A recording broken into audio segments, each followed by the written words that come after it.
Après je sais pas combien de prises, bonjour à toi cher viewer et cher cinéphile.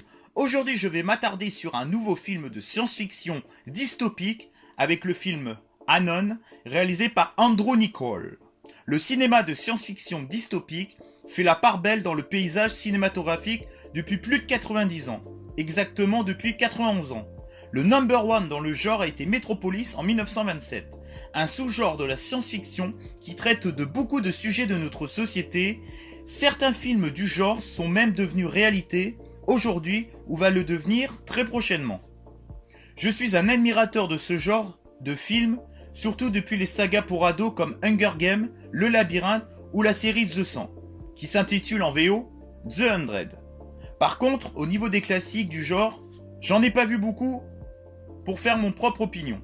Par contre, j'ai vu quand même en classique Equilibrium et Soleil Vert. Enfin bref, que vaut ce nouveau film dystopique Made in Netflix, réalisé par Andrew Niccol, qui a scénarisé des films comme Bienvenue à Gattaca, The Truman Show, Le Terminal, Lord of War, Time Out, que j'ai adoré, ou bien encore Les âmes vagabondes et Good Kill. Il a aussi réalisé Bienvenue à Gattaca, Lord of War, Time Out et Les âmes vagabondes.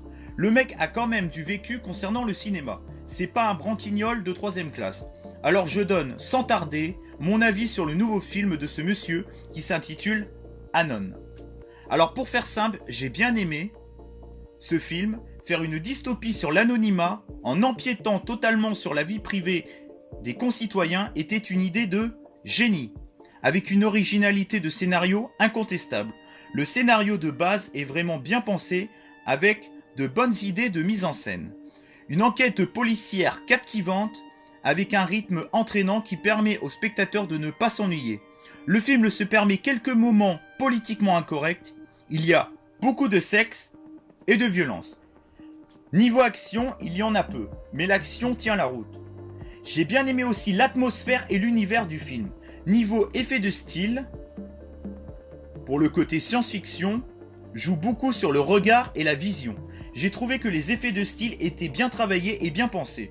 Je me demande si le film n'a pas piqué quelques petites idées à la série Black Mirror, ce qui rendrait le film moins original, mais bon, je vais faire la politique de l'autruche, je ne vais pas chercher plus loin sur cette hypothèse, perso, je m'en tape.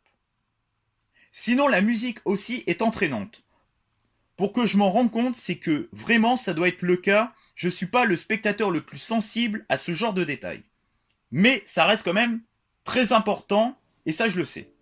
Sinon, le reproche majeur que je ferai au film, le métrage ne respecte pas totalement les lignes narratives d'une dystopie, ce qui lui porte préjudice sur certains points. Je vous laisse découvrir les points manquants par vous-même pour ne pas vous spoiler. Sinon, niveau acting, les deux principaux protagonistes, le flic et la fille, je les ai trouvés très bueno, enfin très bien. Rien à dire sur leur jeu d'acteurs et d'actrices respectives. C'est juste parfait. J'ai adoré ces deux acteurs, un duo qui fonctionne merveilleusement bien. Bon, j'aurais aimé un truc un peu plus mainstream à la fin du film sur ce duo de personnages, mais bon, c'est un point et un avis très subjectif.